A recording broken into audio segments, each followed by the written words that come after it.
Okay, good morning, Dad. Today is Monday, December 9th, and what the hell happened in Syria? Well, yeah, Assad is gone. He's in Moscow. It's all over. Okay.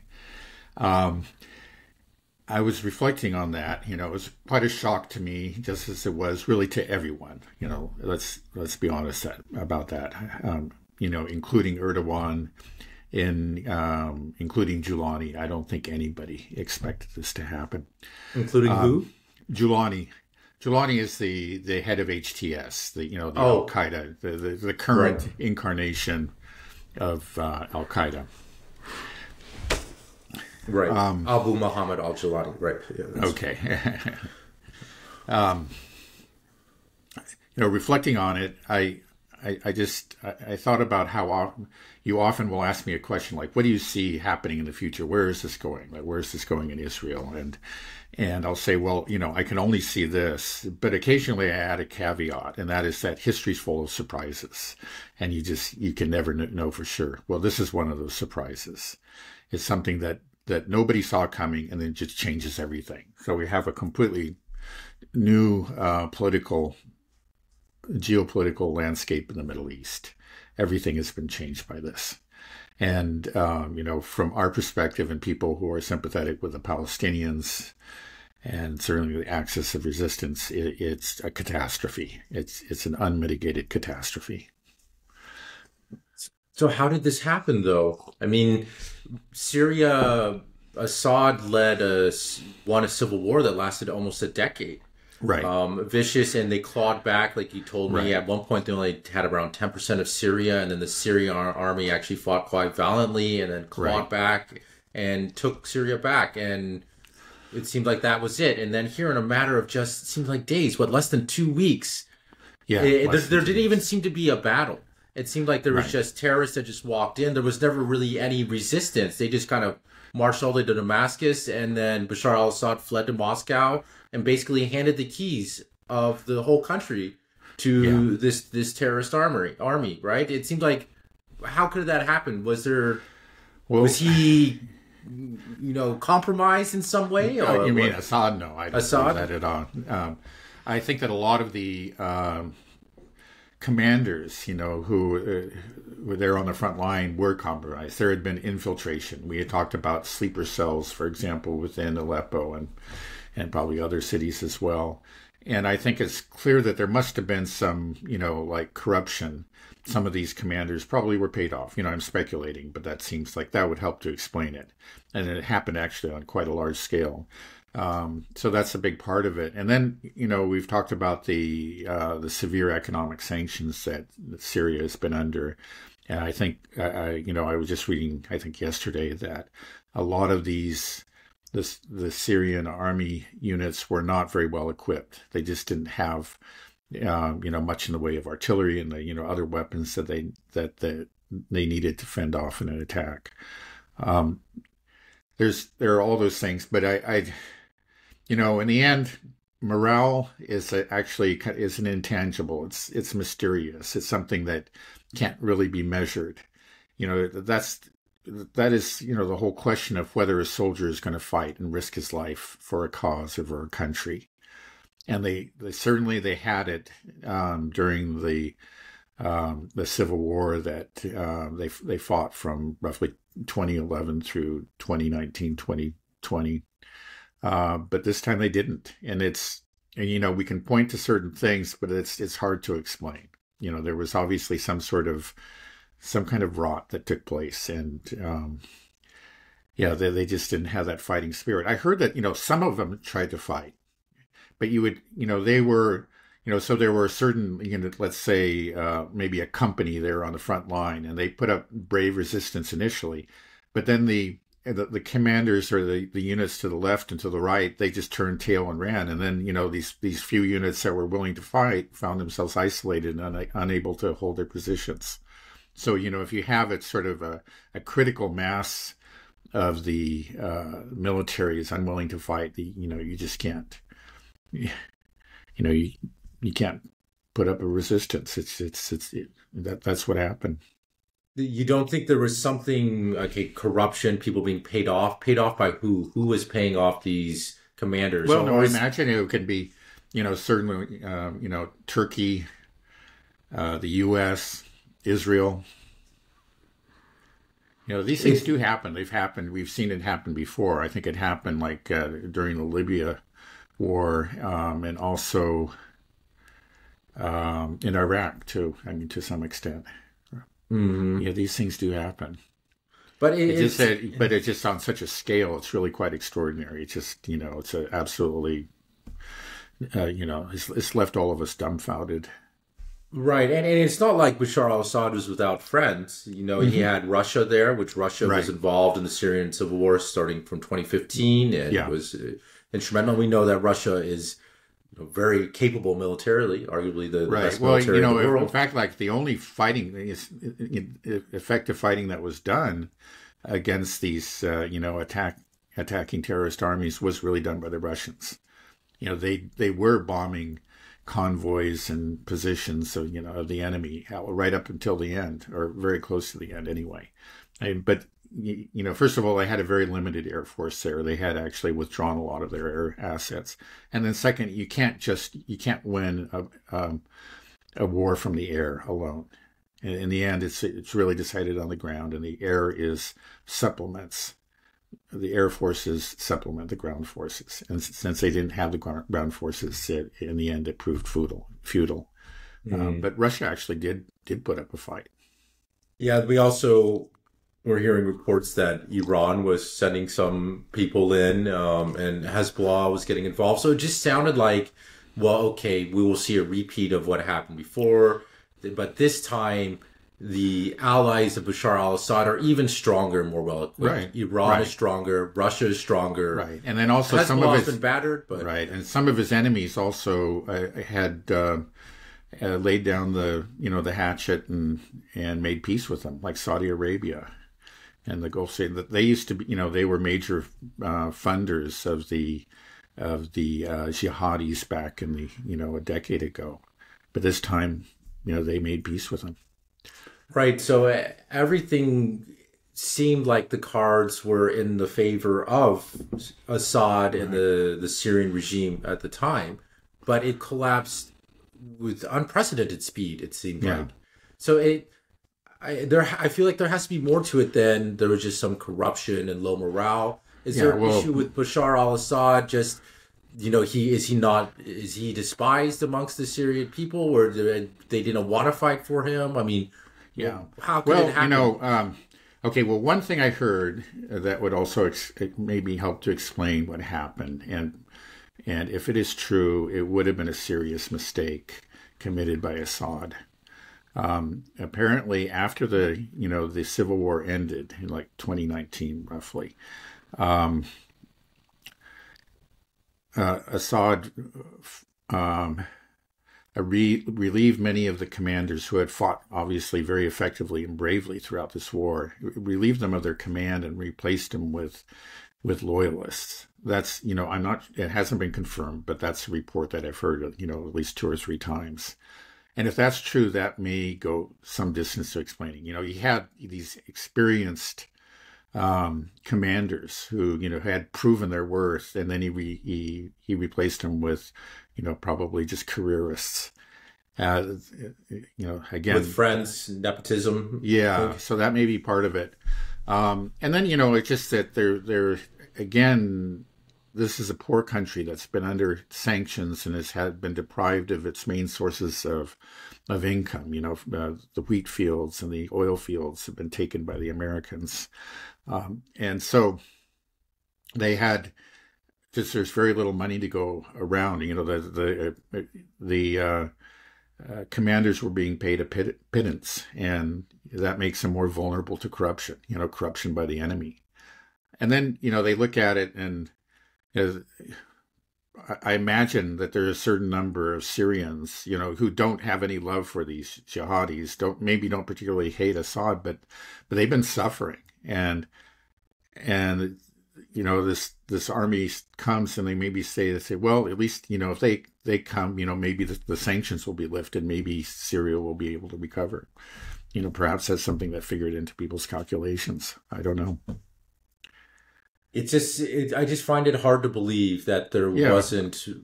I mean, I guess think everybody finds it hard to believe, and nobody can really, we can offer certain explanations, but everybody is stunned by this, and everybody's groping for an explanation.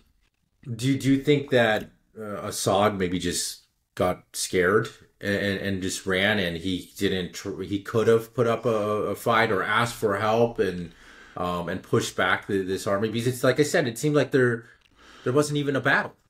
Yeah, there was.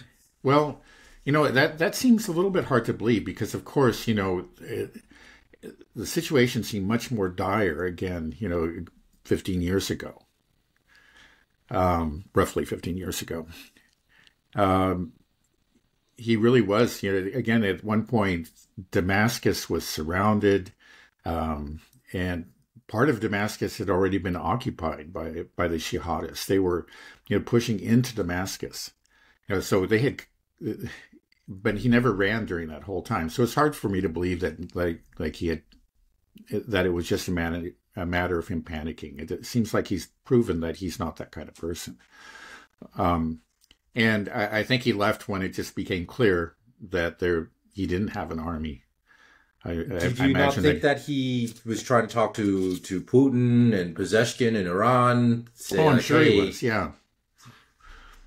Right, and I think they were offering them, clearly like the Russians were fighting for him. The Iranians made several declarations of support for him, but it was too little too late.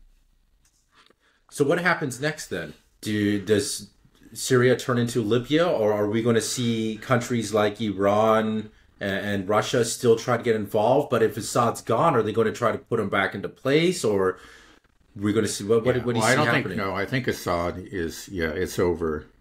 It was his family ruled for over 50 years. That that dynasty has ended. He's not returning, and Russia is not going to get involved again. Nor do I think Iran will.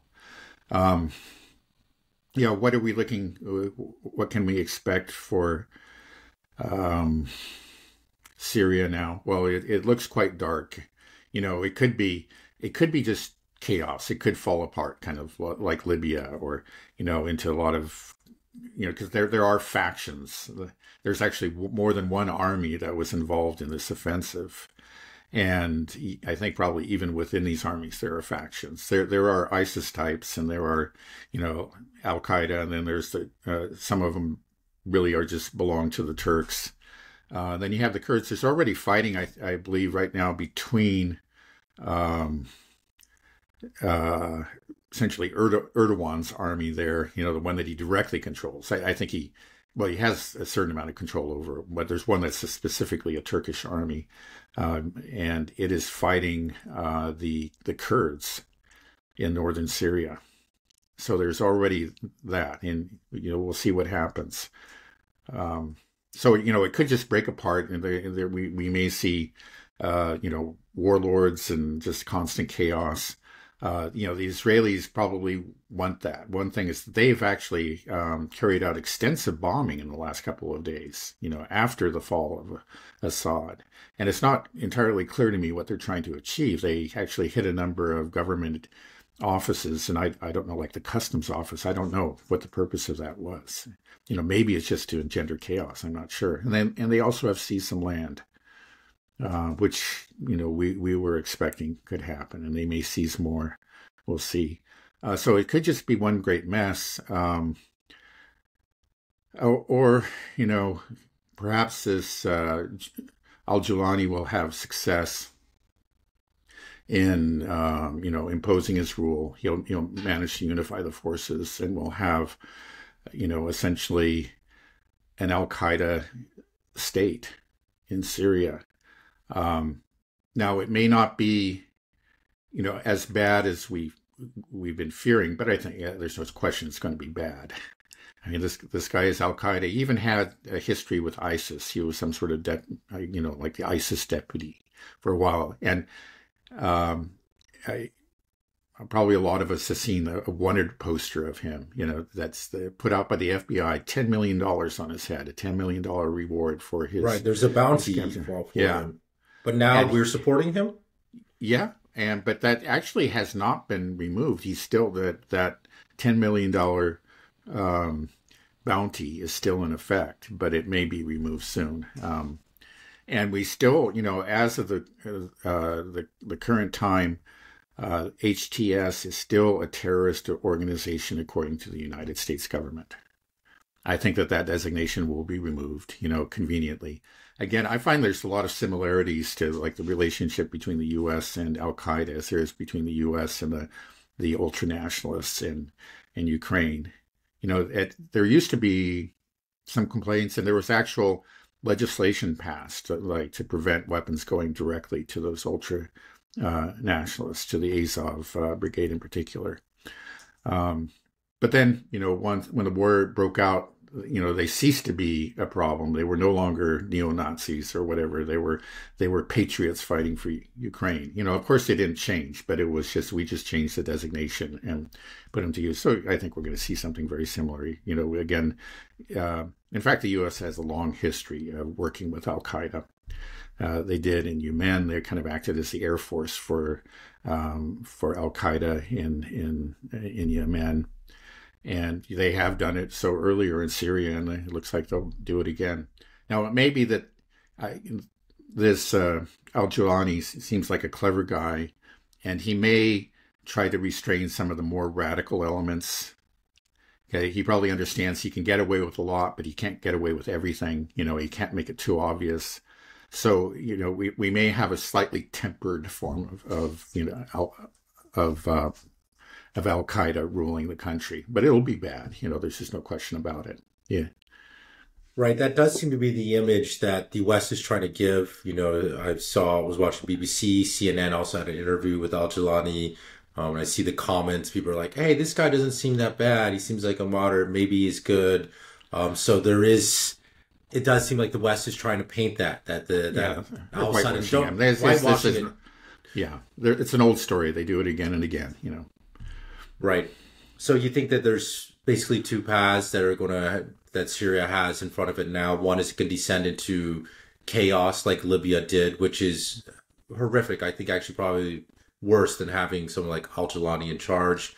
What we saw happen to Libya or places like Somalia, where there's no rule of law, society breaks down. Just armed gangs roaming the countryside. Right. There were like open slave markets in Libya. It's horrific what happens when there's this complete power vacuum. So that's one horrific path that Syria might go down.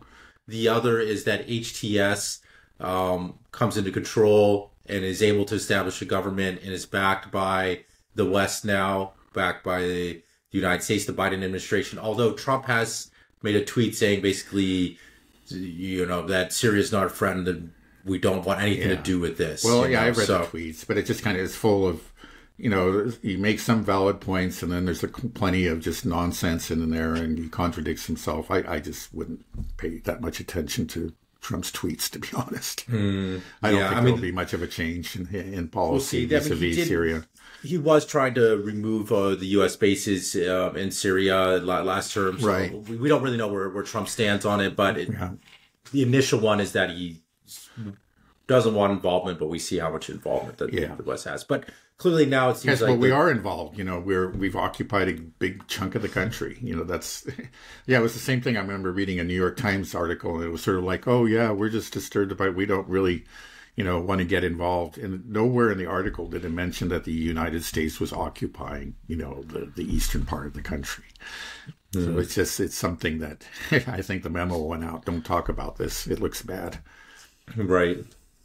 So then are you saying that the best really path for Syria at this point is to hope that HTS is more moderate than we hope? But these are expect, right? Yeah.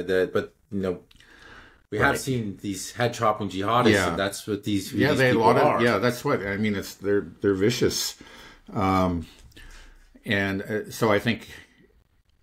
Again, I think there's a good chance that, again, if he's able to impose rule, that he may try to restrain some of the most radical elements.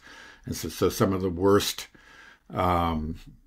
possible outcomes might not occur. We may not have widespread massacres or whatever, but I think there's no question there's going to be oppression and persecution of religious minorities. These people are, they're jihadists, they're sectarian extremists, they're Sunnis who, above all, seem to hate Shia. And Christians, but above all, there's this hatred for Shia. And it's interesting that they ransacked the Iranian embassy there, but they didn't touch the Russian embassy. And I think it reveals again, that they hate Hezbollah, they hate Iran, above all. It's something that's hard for us to understand. I remember like all the years when there's a lot of talk about radical Islam. We were aware of attacks on Westerners, of course, naturally, because we're Westerners. But for like every Westerner that was killed, easily 100 Shia were killed. Again, like most of this war, the sectarian war being waged by the Sunni radicals, is really directed against the Shia. We talked about that some later, and we had said that that really characterized the Middle East to a great extent. You go back 10, 15 years. And it was, it explained a lot of what was happening in Syria. But since then, that Sunni-Shia divide, that rift has, to some extent, have been healed, thanks to the rapprochement between Iran and Saudi Arabia. And I think also just the obvious successes and valiant behavior of Hezbollah and the Houthis that certainly had effects, certainly on the Arab street, on the Sunni people. But a lot of these governments, and it has to be said, certainly a fraction of their populations have clearly retained this hatred, this Sunni hatred of the Shia. And it never, for example, Al Jazeera is one of it provides coverage, of course, of the Middle East. It's probably the best known news network in the Middle East. And they've done very good coverage of Palestine, what's been happening in Gaza, exposing the horrors there.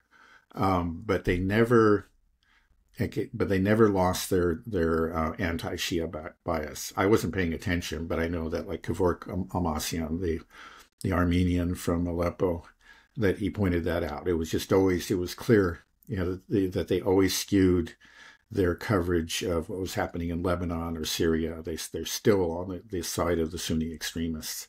And then, you want to explain the behavior. I remember you were asking earlier, like, why do they want to chop off heads and so on? Again, it's just that it's really above all, it's the hatred of the Shia as being, the heretics of the Muslim world. That I think they believe that they need to purify Islam of the Shia. Of course, they don't have any affection for Christians either, but I think above all, it's the Shia that they hate. Pretty scary. So yeah. Do you see another option, or really it's just those two? HTS is going to be in control and backed by the West and Israel now. Yeah. And or chaos. Those are the two options. Yeah, the main option. And then it's just sort of like a question of how, what kind of rule this al-Jilani manages to impose. Like how much, I think he will attempt to moderate again to some extent, because he understands he's a smart political operator, kind of like Erdogan. I think, Erdogan himself is kind of a closet, Sunni extremist. He comes from an Islamist family. And so he's actually very comfortable working with these people. It's not just, part of it is that he wants just to extend Turkish power, again, as he has these new Ottoman ambitions, but he's also a Sunni extremist. So anyway, he's maybe kind of like an Erdogan. Erdogan knows how to deal with the West, but also to use these forces. And he may prove to be very clever and maintain, establish very good relations to the West. Maybe the Americans will pull out. And that'll be, to his benefit. And a lot of people who don't have any affection for him and maybe, miss Assad, but they see that happen. They'll have to admit that this is a benefit for Syria. It'll strengthen his rule. That could happen. So we just see how, again, to what extent he is able to control those extremist forces, and he just may not be able to control it. He may not even want to. We just don't know. We'll have to see what happens. So who are the clear winners and losers in this outcome? Well, the clear winners are Turkey and Israel. I think that's just without a doubt. This is an enormous victory for Israel and Netanyahu. Now, as far as losers, well, the main loser is Syria itself. But then I would say second, Iran. I guess that its relationship with Syria was very important to it. And it was through Syria that they were able to support their allies, Hezbollah. So actually the biggest loser of all clearly is Hezbollah. Hezbollah's future now looks very bleak. I mean, it just, they had put up this very brave resistance. They managed to hold back the ground invasion, in spite of suffering those decapitation strikes. But now I don't know. The future of Hezbollah is doubtful, and therefore the future of all of Lebanon is doubtful. Lebanon and Hezbollah, are the biggest losers by far. Iran, it hurts Iran. Again, they've lost some valuable military allies, but Iran still can go on and prosper. It didn't have to, Iran didn't have to have the access of resistance. Iran is a large country and can do quite well on its own and has reasons to be hopeful about its future. And in fact, within Iran, there were always people that were critical of Iran's foreign policy. They felt like it was a waste of resources, a distraction, that Iran just shouldn't get involved in these affairs. And it looks like, well, they've won by default, that faction. I think, again, Iran has been somewhat weakened militarily because they don't have an ally. And let's say, of course, their main enemy is Israel. And if Israel, if they become involved in a missile war, Iran won't be able to open a second front. But I think that was, not insignificant, but not a particularly great value. We saw that though Hezbollah does have rockets, they're just not all that sophisticated. Again, enough to make a difference, to help them. But I don't think it's anything like it's not a grievous blow to Iran. Now, Russia, I would argue, I know a lot of people would disagree, but I would argue that this does not hurt Russia at all. I mean, it is a setback. It's clearly not what they wanted. I think they very correctly went in and supported Assad, and they tried to protect him again. It was the right thing to do. But it wasn't really so much in Russia's interest to do it. And in fact, again, within Russia, as similar to what you see in Iran, there are these factions. And Russia, as the nationalists, have always been unhappy about Russia's involvement in Syria. They always considered just a distraction. It diverted resources that they felt should have just been always devoted to the conflict in Ukraine. So, if you look at, in the end, I don't think it really hurts Russia at all. It does. I don't think they suffered in terms of prestige. They showed that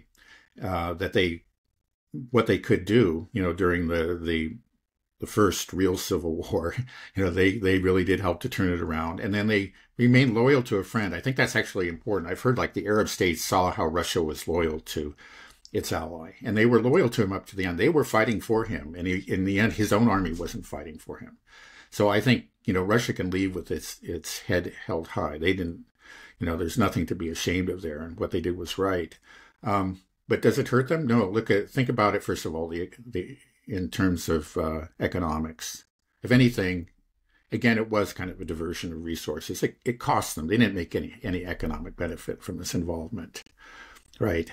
And then the second, the military, well, some of the Ukrainians were celebrating this. I guess still are. They think it's great, it's a great blow. And then, maybe their military air base may get shut down. It's not clear that that's going to happen, but it may be shut down. And if it does, Well, where will those planes go? They'll just go to Russia and can be used against Ukraine. There's just nothing. It doesn't weaken them. The only thing you could say is that it maybe reduces their influence somewhat within the Middle East. But that's one of those things. It's sort of a doubtful value. Look at China. China doesn't have a military base in the area, and obviously it has tremendous influence. So I don't think Russia is hurt by this at all. I think, again, what Russia did not want this to happen. They were on the right side on this, and but there was no benefit, in economic or military terms for them. I think the only thing actually where they possibly could hurt them, and this is a point that Putin made. He was criticized by the nationalists for getting involved in Syria. He said, "Well, we do not want a jihadi base to be established in Syria." And he pointed out that it's a 24-hour drive from northern Syria to Russia. It's not that far. Now, of course, those jihadis would have to cross through Turkey and through Georgia, but they probably have no problem crossing through Turkey. They might be facilitated there, right? Georgia is a little bit more difficult, but maybe it could happen. That I think is probably the main downside. That was the thing that Putin pointed out. So there is a potential that the success of the jihadists in Syria might strengthen the jihadist overhaul, and it may spill over into the southern Caucasus, where they already have some problems in places like Dagestan. Right. We'll see what type of government HTS forms, but if it's if they really hold on to some of these radical extremist roots, then you basically have just a terrorist base in the Middle East, which is obviously not good for the world. Right. So hopefully we don't see acts of terror and wanton violence. I mean, at the end of the day, people just want to be able to live their lives in peace. It may perhaps just fingers crossed that there is some change, that we don't see these head choppers take continue that route. But it's scary. Do you think with Hezbollah, will it be involved in Syria much at night? Do you think there's going to continue to be fighting, or they're just Syria and Iran are just Syria's lost? Let's just I just don't think they don't have the strength to do it. When they don't have a backer anymore, the supply lines have been cut, and so they don't have the capacity now. They can't wage war for a long period of time. And I think they know it. They're in a terrible fix. They're the ones they're by far the biggest losers, I would say, in this whole thing. It's really very sad. It's very, very sad. I find this news, I'll be honest with you, just very distressing. There's a lot of times, you can kind of just, I can be rather detached, but this one's kind of felt like a punch in the stomach, the loss of Syria. It's really disheartening. Right. So it sounds like the biggest winner will be Israel. They're already benefiting from this chaos. Like you said, they've already moved into Syria and have already captured land. Do you think that with this chaos and now Hezbollah greatly weakened, they will move back into Lebanon? Do you think that this is something where Netanyahu might be riding this high and says this is the time to really try to create as much of greater Israel as possible? I think there's a very good chance of it. I think we can see them move back into Lebanon. They were probably planning to try that anyway. This ceasefire, it never seemed like they were very serious about it, right? They've been violating it left and right from the beginning. I think we could see they're probably confident that Hezbollah will not be able to put up the resistance that they did last time, and that they'll go back in and they may seize, a strip of land in southern Lebanon.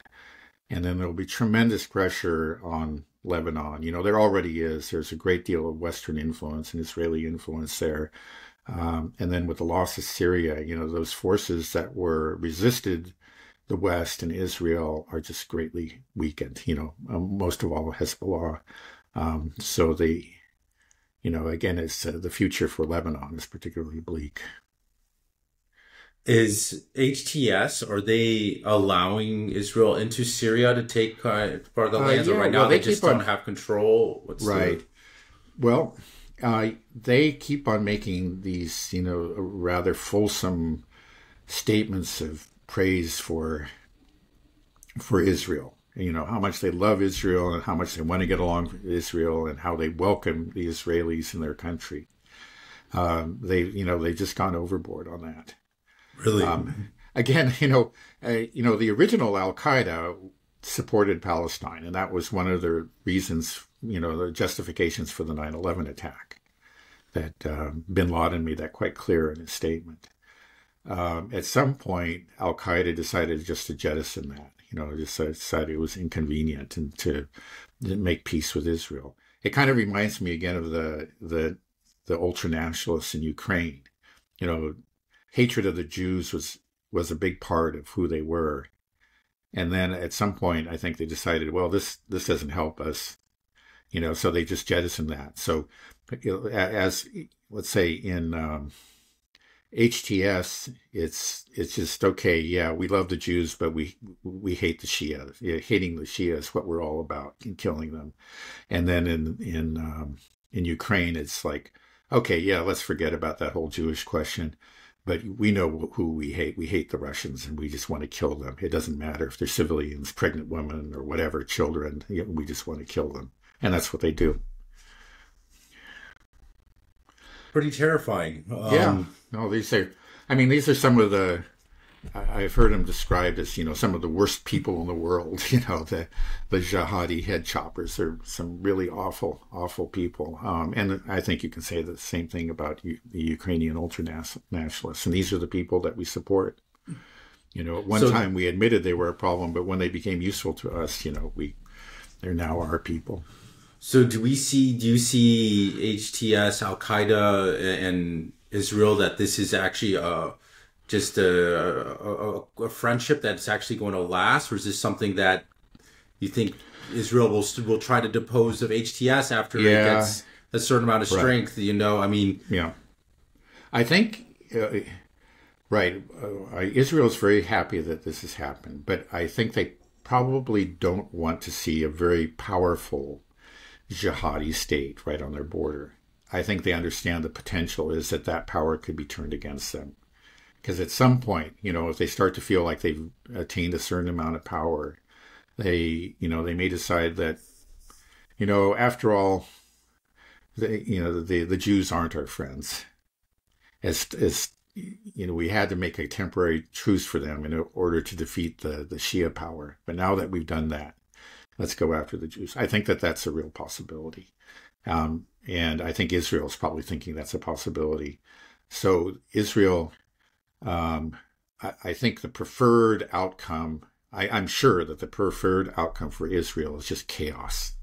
And they're going to try to encourage that whichever way they can. If for example, if there appear to be fissures within the ruling forces there in Syria, they'll support one force against another. They will encourage divisions.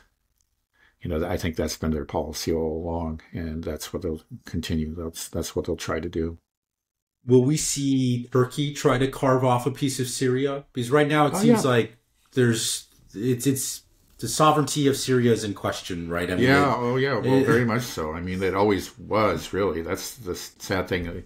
Essentially, you could say the Syrians won the war, but they never got all their country back. There was a lot of the country that belonged to these foreign occupation forces, and Turkey has pretty much outright taken a belt of territory in the north, and they'll probably look to expand that. And they do want to get rid of. It's interesting to see what will happen in the east, where the Kurds are and the Americans are. The Turks really don't like this independent Kurdish force. So I think they want to see the Americans go, and they want to take on the Kurds. We'll see what happens. So how do you see Syria potentially being carved up? Turkey takes a bit. Israel's how far do you think Israel will go? Do you think Greater Israel constitutes a huge part of Syria, like Damascus, and I mean, it takes all of Lebanon right now. Yeah, well, there are different kind of visions of what Greater Israel is, or what it could be. Yeah, that's kind of, I think, the big question. Again, this is obviously a huge victory for Israel. It greatly strengthens their hand in the region. It's a great victory for Netanyahu and in general for the extreme right within Israel. And you say, well, the future of Israel looks good, but I think like the dark clouds again is what is Israel itself. We saw that with the October 7th attack. That was a successful military operation carried out by Hamas, right? But if Israel had handled it correctly, they could have negated it. They could have responded rationally and in a way where they got international support, and they could have neutralized the threat. But they didn't respond rationally. We saw what happened. They went on this genocidal rampage. And now it was Israel in the end that really hurt itself much more than Hamas ever could have hurt it. Now Israel, has been given this gift of Syria on a platter, and they could, if they respond rationally, it's not impossible. I mean, with like Netanyahu might just say, just take this as a big win, like a huge win against Iran and against Hezbollah, and then and kind of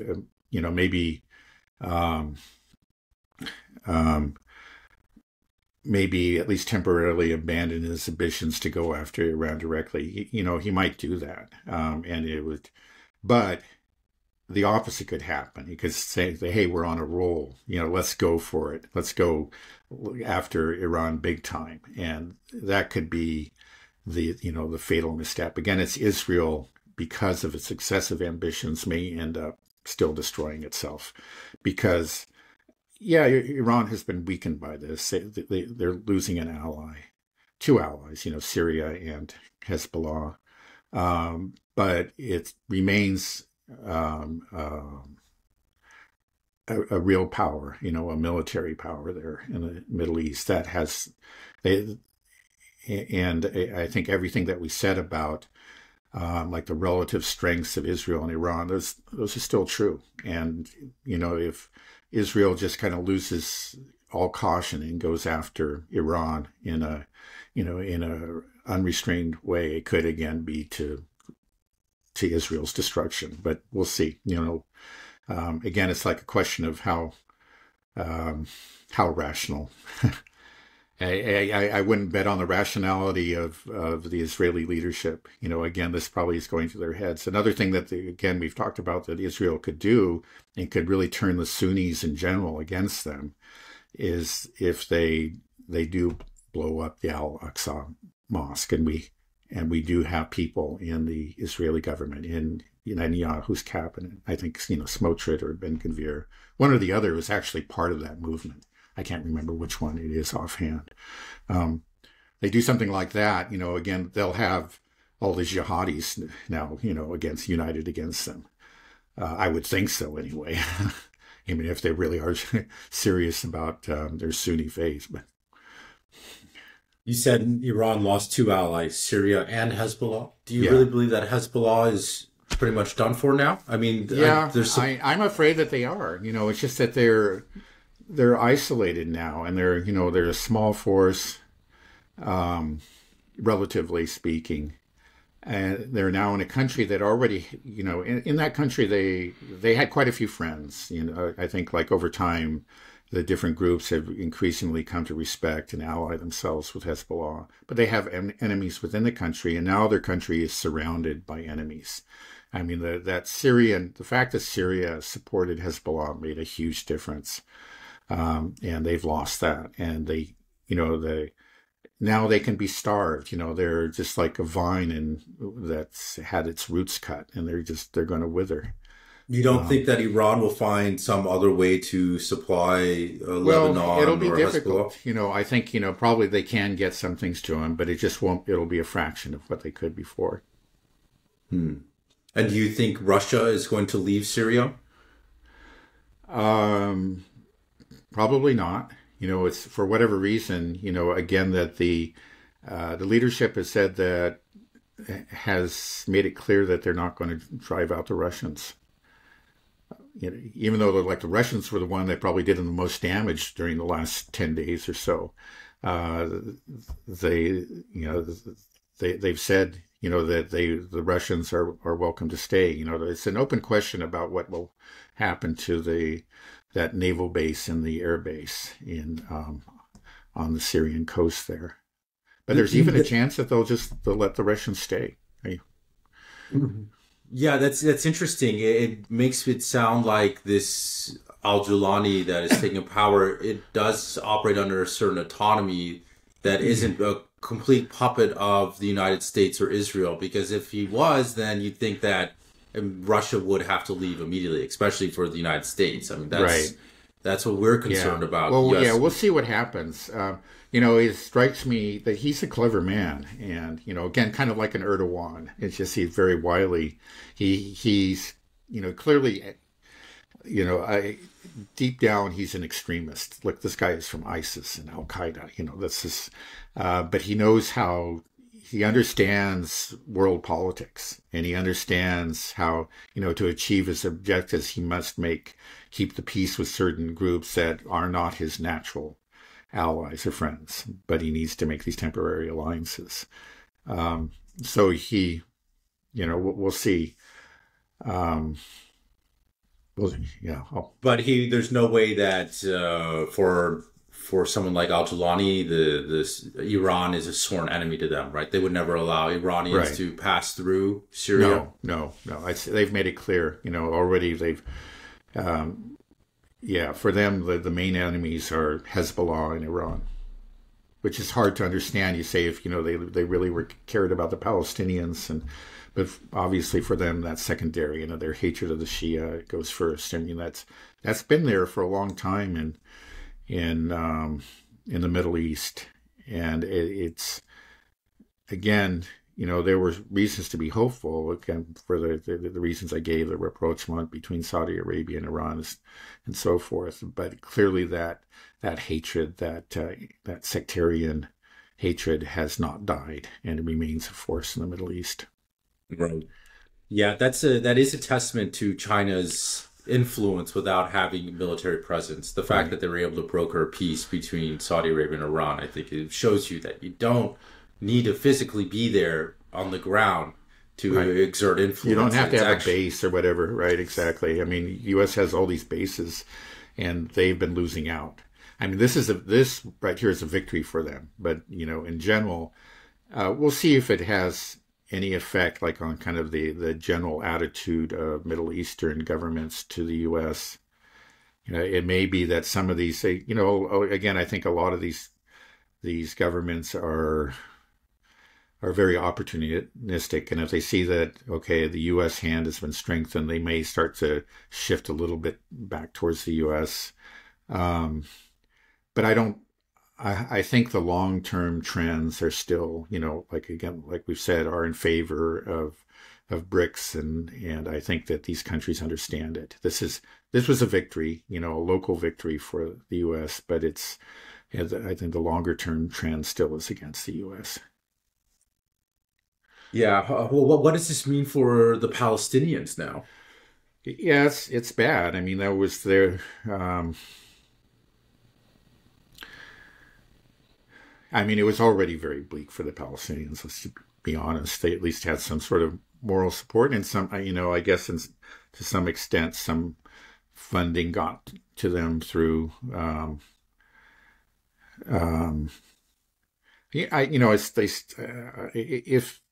If Iran was able to get funds to Hamas, for example, before, I guess they still could. So they still do have that support. It's more kind of a loss of, I think a lot of, there was some hope that, again, as you saw the strength of Hezbollah and Syria, there were people on their side, and there's some hope that Israel could be defeated in the not too distant future. And I imagine that hope is now gone. And that's got to affect their morale, if nothing else. Mm. Do you think that would push Hamas into some type of ceasefire talks or something at this point? Possibly, yeah. I think that's possible. It just may be that, we've also talked about there's a limit to what any people can withstand. I mean, it's just like what Gaza has been through is just beyond a nightmare. And at some point, they may say we just can't do this any longer. If they do that, say we can't do this any longer, and the ceasefire stops, and Gaza's destroyed slowly, they start to rebuild. Does that mean that Iran is just going to take a back seat now? Or I mean, this whole everything started because of October 7th. With Hezbollah, with Iran, and it looked like Israel was in real trouble. But then if things end in Gaza, where the people in Gaza say, we can't take this anymore, and they've been dealt a severe blow to the morale because of what's happened in Syria, and Hezbollah is no longer in the fight. They just say they throw in the towel. They throw in the towel. Does that mean that the rest of the axis of resistance throws in the towel too? Says, well, we're fighting for the Palestinians, but the Palestinians aren't fighting anymore. Then we have to stop. Yeah, well, that's a question. Not necessarily. I think probably the Houthis will continue to do what they're doing, and there's really no reason why they shouldn't. That Iran has supported them, and there's no reason why Iran can't continue to support them. And there are the militias in Iraq that are aligned with Iran, and I don't see why they would lay down their arms. Of course, I'm sure they're discouraged by what happened, but they still have the Americans that they want to drive out of Iraq, for example. So I think that part of the access, so the access has been greatly reduced. It hasn't disappeared. It will remain within Iraq, and it will remain in Yemen. Okay. And for Bashar al-Assad, do you think he's just going to hide out in Moscow for the rest of his days at Russia? I think so. Yeah. I don't think there's any chance that he'll ever return. I think he knows that. So the future for Syria, pretty bleak right now, unknown. Right. Okay, well, it's a lot to take in. It happened so fast, Dad. Yeah. We were just talking. Just a week ago, we were talking about it, and you were saying, Russia's much stronger now, Iran's much stronger now. These probably won't get a foothold in Aleppo, or they'll probably be pushed out. And then felt like I went to bed and woke up and just, whoa, it's gone. Aleppo is gone, Hama is gone, right? Homs, and then Damascus. Right, just like that. Again, it happened. There was nobody, I don't think anybody foresaw this, really. Right, it happened so quickly. It feels like there had been something else at play. Like, I just felt like, because I heard that, Bashar al-Assad gave orders to the army to hand things over. I haven't heard that, to be honest. Maybe it was when it was a bit too late. I think if that happened, that would have been after it was clear that they were going to lose. But there just didn't seem to be a fight at all. It seems like Russia was also just taken by surprise and was like, "Why aren't you guys? We're here for you." Evidence. Actually, there's some evidence that Russia wasn't completely taken by surprise. Because this is something that Mark Sloboda pointed out, that actually starting in October, the Russians actually greatly increased their activity in the area, and were using drones and their aircraft to bomb targets. It seems like in that increased up until the offensive. So I think they were aware of something that they saw a potential for an offensive, and when it happened, they did most of the fighting. It's just that they couldn't do it by themselves. Right. Yeah, but I'm just saying that, I think Russia has to be pretty upset with Assad. They fought for years, backing Assad, and it's like, why did we do all this? And also just the idea Iran that too. Iran actually has made real commitments, and you think that Iran has made real sacrifices. They've lost a lot of their officers and generals. in Syria, because they have been targets of the Israelis. The Israelis have been bombing them, over the years. And when they bomb, they often are going after Iranian targets. The Iranians really, really, suffered a lot. They made real sacrifices there. Right, and the Syrian people and the Syrian army themselves. It's just hard for me to believe that after almost a decade of civil war, right, where they were back with Russia and Iran and this vicious war, and they clawed back, and then they just give it up so quickly, so wantonly. Nobody really has an explanation. There's something else behind there, Well, maybe we'll find out more. But at this point, I just offered the explanations, the possible explanations that I'm aware of. Nothing seems completely satisfactory. But again, it's just like the question of, will an army fight is kind of it's a mysterious thing. Actually, I think in Ukraine, it's sort of the opposite, that I expected the Ukrainian army to fold much sooner. You see how few people really want to fight. It's amazing that, it's clear that there's a trend towards a greater number of surrenders and desertions. That's happening, right? So we may see a total collapse at some point. But it's amazing that they've actually held out and they still have a sufficient number of men to fight to really slow down the Russians who are willing to fight. That surprises me, actually, sort of like it's an opposite kind of situation. It's a little bit hard to explain. What are they fighting for? I don't know. Yeah, well, I think a lot of it comes down to leadership. And, the leadership seemed to have been very poor. Well, I think the army Syria. leadership probably really was gutted, and there was a serious, serious problem there. I mean, ultimately, I think you have to lay the blame largely at Bashar al-Assad's feet. He's responsible for leadership. That's his role. He needs to have good generals, leadership, understand loyalty, restore a sense of pride and protection. Yeah, and I failed. Think that's fair. Yeah, clearly he did. Right. So, I mean, I don't, I think if you're going to point the finger at anybody for this whole debacle, I would point it at Bashar al-Assad. Yeah. I mean, it's, this happened completely on his watch. Yeah. And Right. No, again, he did succeed the first time around. He led his country to a victory of sorts. And he, proved his courage and through all that time.